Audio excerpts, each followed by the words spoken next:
Welcome to Okaloosa Eye on Crime, our local Emerald Coast Crime Stoppers show that lets you know many of the unsolved crimes in our area that the public can help with. Now, in this month's edition, those crimes include a home invasion robbery, a Fort Walton Beach area murder, and a series of residential burglaries. We're also going to have a tribute to OCSO K9 Dax, look at some of the training that's going on that's designed to help save the lives of overdose victims, and we're going to hear what Sheriffs Larry Ashley and Mike Atkinson think about the Crime Stoppers program. Let's get started now with that home invasion robbery. Yeah, and the victim says he was in his own home at 806 Melissa Court around 9:15 a.m. back on January 30th when two Hispanic males armed with guns and a baseball bat came in and demanded cash. Now, he told him he didn't have any money, and then one of the suspects hit him multiple times with a baseball bat. Victim was actually not seriously injured, thank goodness, but he managed to get the two men outside, yelled for a neighbor to call the police. Now, one of the suspects was wearing a dark hoodie. Another had on an urban camo clothing. Now, a man in the area who thought the pair actually looked suspicious took some video of them leaving the neighborhood, unaware that a crime had actually just taken place. And a snapshot from that video, that's what you're looking at right here, appears to show a Volkswagen Passat. Now, it did not have a tag on the back, and the left front fender was a different color than the rest of the car. It's a pretty distinct car, so take a look at that. If you know who might be driving that car or owns that car or in possession of that car, give us a call, 863-TIPS, 100% anonymous. Next up, the Niceville Police Department is trying to locate 19-year-old Jacob Irvin Lyon. He disappeared in November of last year. Jacob's 5 foot 8 inches tall, about 135 pounds, with short brown hair and brown eyes. If you have any information, you're asked to contact the Niceville Police Department or, of course, Emerald Coast Crime Stoppers. And next up, the Okaloosa County Sheriff's Office is still searching for a truck that was stolen from a business on Azalea Drive in Destin sometime between 5:15 on February 10th and 7:50 the next morning after someone forced entry into a fence lot on the business property. The truck is a tan 1968 GMC with Sunrise Chair logos, a black push bar on the front, LED lights in the rear bumper, a KC light in the front bumper, black rims, 38-inch tires, and a Florida tag of 18EHM. You can see several photos of the truck there. Anybody that may know where that's at, give us a call, 863-TIPS. And how anybody's able to hide that truck is beyond me. Now, the man in this sketch is a suspect in multiple residential burglaries in South Walton County along County Highway 30A. A sketch artist spent several hours with a resident who had come face-to-face with this man in January after he knocked on the door. The suspect presented the same unique story told to separate witnesses in different cases, and he is wanted in residential burglary stretching all the way from Blue Mountain Beach to Inlet Beach. He's described as a slender white male with a bald head who sometimes wears a ball cap. He stands about 6 feet tall, and he focuses his attention during his crimes on cash and high-end jewelry. And the Okaloosa County Sheriff's Office is still seeking answers regarding the shooting death of a Fort Walton Beach man inside his apartment back on April 27, 2013. 32-year-old Paris Quentin Matthews was shot once around midnight at the Renee Lynn Apartments on Woodham Street after two men knocked on his door and barged in when he opened. Now, the suspects are described as black males who were wearing hoodies and had their lower faces covered, but this is 3 years later, and they're still trying to find some answers. So anybody with information, remember, it's 100% anonymous. Give us a call. Next up, this sounds like a crime of opportunity where the Sheriff's Office in Okaloosa County responded to a call from a man who says he was smoking a cigar on his front porch when he was attacked and robbed at gunpoint on March 2nd. The 49-year-old victim says he was outside 148B Rickey Avenue when a red car pulled up in the street, and a tall, thickly built black male wearing a gray shirt and silver chain got out of the car, walked up, and asked him for a smoke. The man then grabbed him and pulled him over to the car, where another tall, thin black male in a blue shirt pulled out a revolver and demanded his money. The victim says the pair searched his pockets and hit him in the face and the back of his neck before taking his wallet, which contained his rent money. A third individual stayed inside the car, and all three left the scene in what the victim believes was an older model Camaro or a Trans Am. So obviously looking for suspects in connection to this armed robbery, grand theft, and battery. And remember, you can always visit EmeraldCoastCrimeStoppers.com, and we have several unsolved cases on there as well as wanted fugitives and lots of information. Emerald Coast Crime Stoppers had a record-breaking year in 2015 with 1,137 tips pouring in thanks to Okaloosa and Walton County residents. And recently, Crime Stoppers coordinators from across the state of Florida actually came to our area as we sponsored the Florida Association of Crime Stoppers quarterly meeting here in Sandestin. Now, the Florida Association of Crime Stoppers is actually an umbrella organization for all Crime Stoppers programs throughout the state of Florida, of which there are 27. Now, we had all Crime Stoppers programs from Florida in attendance at this meeting, and it was not only for coordinators like myself, but also for board members to learn about how to become active board members, what is your role as a board member, and of course, Crime Stoppers coordinators were there to learn about the Crime Stoppers Trust Fund, which is administered by the Attorney General's office. Now, we were honored to have Sheriff Larry Ashley from Okaloosa County, Sheriff Mike Atkinson from Walton County, Sheriff Wendell Hall from Santa Rosa, and Sheriff David Morgan from Escambia on hand to welcome the coordinators as they arrived, and they stressed the critical contributions of this partnership between citizens and law enforcement. Listen, I just want to say very quickly that this is a great partnership between what I think is the best example of what policing is really about, and that is citizen involvement. You as an organization taking onus of solving crimes in your community. This has never been about just a law enforcement entity. It's about a partnership between the people in the community, the people we serve, our stakeholders, and about producing results. And I'll tell you, this has been a very successful partnership.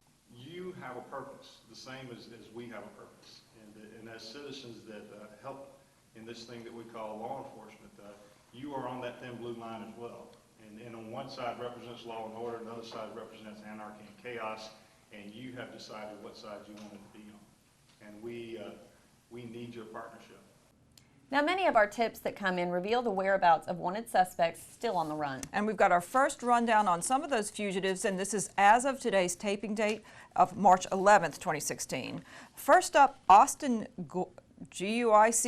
I'm not going to attempt it because I don't know. He's wanted by Defuniak Springs Police Department for aggravated battery with a firearm, and he's the suspect in a drive-by shooting that took place on February 29th in the area of Woodward Avenue and Michigan Street around 10:20 a.m. And Okaloosa deputies are looking for 45-year-old Bart Storm McDonald, who's wanted for violation of probation for burglary and grand theft, as well as failure to appear for fraud and vehicle theft. Essex David Allison's wanted for violating probation on possession of controlled substance, a substance that is. His last known address was on Hollywood Boulevard in Fort Walton Beach.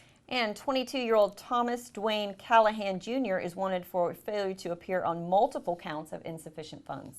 Also looking for Noah Gabriel Horton. He's wanted for violating probation on the sale, manufacture, or delivery of narcotics, possession of a controlled substance, and obstructing a criminal investigation. Horton's last known address was on Forsman Circle in Fort Walton Beach. Keenan Jamal Bogan, who is last known to live on 7th Avenue over in Shalimar, is wanted for violation of probation for possession of controlled substance and possession of drug paraphernalia, as well as misdemeanor battery. The Fort Walton Beach Police Department is looking for Sean Oliver Rowlett Jr. The 25-year-old's wanted for grand theft, dealing in stolen property, as well as fraud. Now, his last known address was on 2nd Street in Fort Walton Beach. And the Crestview Police Department is looking for Melissa Ann Smith for burglary and dealing in stolen property. She was last known to live on 2nd Avenue up in Holt. Jeremy Scott Francis was last address was on Pine Street in Niceville. He's wanted for violation of probation for grand theft and possession of a controlled substance, as well as non-payment of child support. 41-year-old Sherry Ann Horner is wanted for violation of probation for felony battery, last known to live over on Green Street in Fort Walton Beach. And call 863-TIPS if you know the location of Donnie Sean Clemens II. He's wanted for 3 counts of felony battery, last known address Tonus Way in Fort Walton Beach. Thomas J. Tucker is wanted for violation of probation for grand theft, and he was last known to live in Panama City Beach. And last up on this first list, Christopher Dwight Cole. He's 47, and he's wanted by the Walton County Sheriff's Office for failure to register as a sexual offender. However, his last known address was in Laurel Hill in Okaloosa County. Heroin, prescription pain pills, and other so-called opiates have become the drug of choice, and because of that, the death toll due to overdoses is climbing. That's right, but the Okaloosa County Sheriff's Office is hoping to help save lives, and that's by stocking a drug that can give an overdose victim a second chance. Last year, the Okaloosa County Sheriff's Office responded to 55 overdoses. 19 of those resulted in a death. Opioids like heroin can slow a person's breathing to the point it stops altogether. But there is a drug available that can reverse an overdose in the right situation. It's called Narcan. Some OCSO deputies will be the first in our region to have a nasal version available to administer to overdose victims. Okaloosa County EMS Lieutenant Ken Worley has been training OCSO deputies on how it works. Come up, you put your device together, you come up this near, half, you come to the next near, half. If they're not breathing at all, just don't walk away from them. They're not breathing at all, take your ambu bag and start trying to give them some respiration. You don't have to force it in, you don't have to hyperventilate them, just open up the airway and gently give them some breaths and assist their ventilations until you get a response from it. And you should expect to see a response within about maybe a minute, minute and a half with your intranasal Narcan. Narcan is harmless. Deputies often arrive to a scene before paramedics, and they may find an overdose victim has shallow breathing or isn't breathing at all. That's where you guys come into place on instances where we're not there first. Maybe it's an unsecure scene, potential threat. We're going to echo response, wait for you guys to make sure the scene's secure. And then once y'all do that, y'all can bring us in. But that little bit of time in between there, if that patient's not breathing, he may not have been breathing several minutes before y'all got there. So if you guys can go ahead and deploy the Narcan, buy them a little bit of time, you may have them breathing before we get there, and that may be a difference between the patient dying because of irreversible brain damage or long-term disability because now they've had an anoxic brain syndrome where they've had not had enough oxygen to the brain. Now they've got long-term problems permanently for the rest of their life. So two things: we can save their life, we can keep them from having to have long-term medical services, and hope to get them some help. So if we can get to them in time, get them turned around, get them conscious, resuscitate them, you guys will be transporting them. But the sheriff actually said that under no circumstances are we going to be leaving them on scene. Narcan typically does not outlast the opiate overdose, so they can go back into an unconscious state or a respiratory arrest state. So you guys will most likely be Marchman acting them. And then when y'all do that, we'll be able to take them against their will to a medical facility to hopefully get them help. A Marchman Act, again, allows a deputy to take an individual who's abusing drugs and or alcohol into a medical facility for an involuntary examination if it appears that they're a danger to themselves or to other people. And we're going to switch gears now, and we have some more names and photos of people local law enforcement agencies are looking for. And first up is Jordan Christopher Reeves, who's 23 years old. He's wanted by the Okaloosa County Sheriff's Office for the murder of Timothy Stalker Jr. in the parking lot of a nightclub on Okaloosa Island back on August 9th. Now, Reeves is also wanted by the Orange County Sheriff's Office from Orlando for attempted murder, and he was last known to live in Crestview, but I think they believe he's probably not in the local area. But anybody with information about him, certainly give us a call. Hiding out somewhere. Here's another individual that's wanted by two separate agencies. The Okaloosa County Sheriff's Office and the Walton County Sheriff's Office are looking for Joseph Donald Baxter on fraud charges. Baxter's last known address was in Miramar Beach. George Monroe Emmerich II is wanted for violation of probation for domestic violence, strangulation, and aggravated battery. Law enforcement officers think Robert Lee Thompson might be staying over in the Panama City Beach area. He's wanted by the Walton County Sheriff's Office for burglary. And Ivan Baramov, who last known address was on Plough Avenue in Shalimar, he's wanted for violation of probation for grand theft. Now here's someone that we really want you to take a good look at. Please call Emerald Coast Crime Stoppers 863-TIPS. Of course, you can text your tip. You can also go online at emeraldcoastcrimestoppers.com. But this is Alexis Wilmer Mondragon. He is wanted for sexual battery, sex offense against a child, and lewd and lascivious molestation. That's the Okaloosa County Sheriff's Office that's looking for him, and obviously they would like to have him in custody. Absolutely. And they're still looking for Brittany Linnell Sanders, who is a 28-year-old black female. She's wanted by the Walton County Sheriff's Office for violation of probation, create, use, or possess counterfeit credit cards with intent to use counterfeit information. Staying over in Walton County, 36-year-old Justin Thomas Parks, wanted for burglary, for criminal mischief, and for misdemeanor violation of probation for driving with his license while it was suspended or revoked, last known to live in Freeport. And the Walton County Sheriff's Office is looking for Troy Clayton Gavin, who is wanted for failure to register as a sexual offender, last known to live in Ponce de Leon. William James Barczewski, I always get the tough ones, wanted for resisting arrest with violence and trespassing.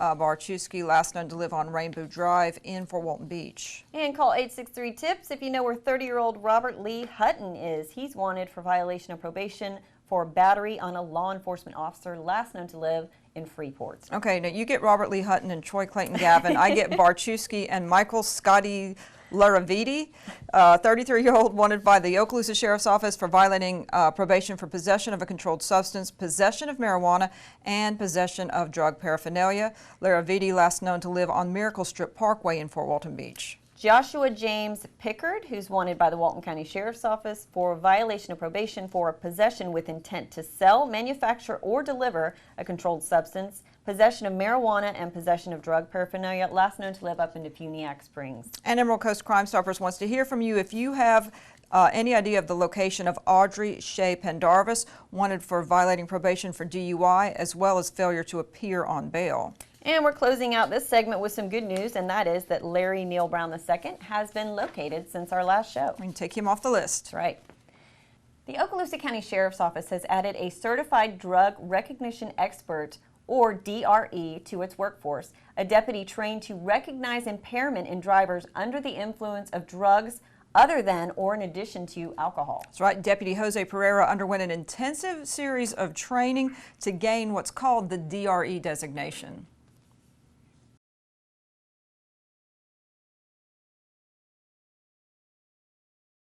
We can determine if there's impairment. 2, we can rule out a medical condition. And 3, if there is impairment, we can determine what drug category the individual is impaired under. In recent history, we've had a great problem with prescription painkillers, Oxycontin, Percocet, Oxycodone, Vicodin, and things like that people were taking and they were driving. And of course now, with the influx of heroin into the area, we can also see a little bit of that as well. Antidepressants, or the central nervous system depressants, which include antidepressants, anti-anxiety, and antipsychotic drugs, are also out there that we may find. And why those are so important is they're prescribed to people, and people may not understand that though they're prescribed, you still can't operate a motor vehicle on them, and you may be under the influence and impaired driving them down the road. A DRE isn't here to take over another officer's stop. If the other officer pulls over somebody who they believe is impaired, that is their prerogative and their discretion to make an arrest based on what they see, their experience and training. But if they perform that arrest and they take the individual in, and the individual provides a breath sample and their alcohol concentration is 0, for example, but the officer saw, or the trooper or the deputy saw impairment out in the field, saying, wait a second, I had enough to arrest this individual. And he brought him in. And at that point, a DRE can come in when the individual's alcohol concentration was all 0s, but he has obvious signs of impairment. A DRE can come in and do his 12-step evaluation. As I said, includes a lot of vital signs, a lot of questions. We do field sobriety tests. They're a little bit different than the norm. And then we can evaluate that individual. At the end, we can come up with a conclusion based on our training and experience that says this individual is operating a motor vehicle under the influence of this drug category. And then we can go on from there. And it would show that the individual was psychoactive at that time and that it wasn't something he took days earlier. As far as drunk driving or impaired driving enforcement has been something I've been motivated on for a very long time. I've seen what it does to families. I've also investigated traffic homicides involving alcohol, where I've seen what those crashes and that devastation does to a family. So it motivates me to continue this on. I've been doing this for a very long time, and I've been wanting to attend this course and receive this designation for a long time, and the Sheriff's Office gave me that opportunity to do so.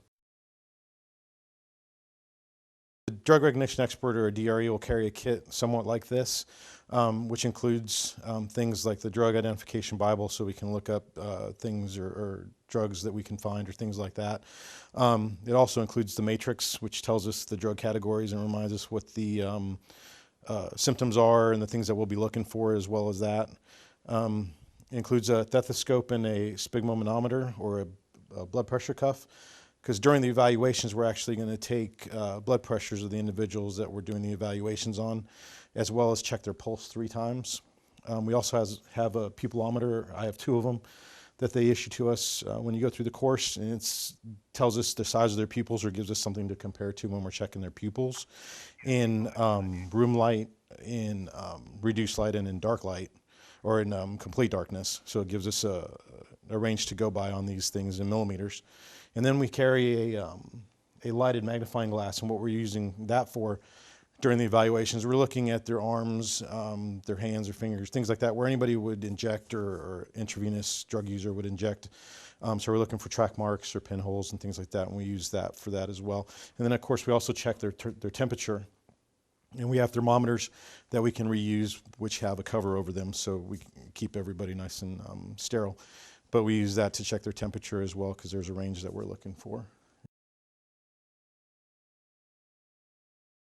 The one thing I'd like the public to know, and the most important thing is, if you're prescribed a narcotic or a drug of some sort, understand and look at what the side effects of that narcotic are, and understand that even if it's prescribed, it could actually cause impairment.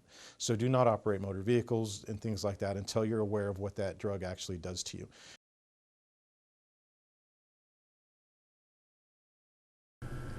We want to tell you that Deputy Pereira made his first arrest as a DRE back on January 27th, and that was in Destin, after he evaluated a 20-year-old woman who was pulled over for swerving over the center line and driving extremely slowly. She was also slurring her words, and a check of her car revealed a partially burnt cigarette and an open package of what appeared to be a spice or a synthetic marijuana. So he did a breath test, which indicated there was no alcohol in her system, and the evaluation showed that she did have some sort of impairment and was charged with DUI. And next up is our final list of fugitives that we hope you can shorten by contacting Emerald Coast Crime Stoppers anonymously if you know where any of these folks are. Juan Ramon Marquez, who's wanted by the Fort Walton Beach Police Department for trafficking in stolen property, last known to live on Jonquil Avenue in Fort Walton Beach. Moving over to Walton County, Ronald Wesley Lewis is wanted by their sheriff's office for aggravated stalking. However, his last known address was in Pensacola. 34-year-old Roderick James Rutterson Jr., last known to live on Mooney Road in Fort Walton Beach, is wanted for possession of synthetic narcotics within 1,000 feet of a school and failure to appear for driving with a suspended license. Walton County is looking for Mark Robert Fitzgerald because he's wanted for grand theft and contracting without a license. Last known address, Santa Rosa Beach. And 39-year-old Edward J. Stanley is wanted for failure to appear on multiple counts of uttering a forged instrument and grand theft. Also looking for Charles Keith Wallace. He's wanted for possession of a controlled substance without a prescription. Everett Hairston is wanted by the Walton County Sheriff's Office for violation of probation for grand theft auto. Here's another name that's been on our list for quite a while that we'd like to take off. It's Emmanuel Uribe Martinez. He's wanted by Walton County SO for violating probation on charges of resisting an officer with violence, as well as loitering and prowling. And we're still looking for 50-year-old Eric Arsenault, who's wanted for violation of probation on the original charge of grand theft auto. Another probation violator, Jerome Williams. The original charges were grand theft, giving a false name to law enforcement, as well as normal theft, last known address in Walton County. And 29-year-old Jason Michael Oliver is wanted for violation of probation on the original charges of grand theft and uttering a forged check. And while we're talking about grand theft, John Henry Bonner is wanted by the Fort Walton Beach Police Department for that charge, as well as violating the Pawnbrokers Act and non-payment of child support. And next up is a familiar face to Okaloosa Eye on Crime show. We'd love to get him in custody, and that's Daniel Wesley Arthur, who is wanted for felony neglect of an elderly person or disabled adult without causing great bodily harm, possession of controlled substance by misrepresentation, fraud, forgery or deception, and theft. Last known to live in Fort Walton Beach.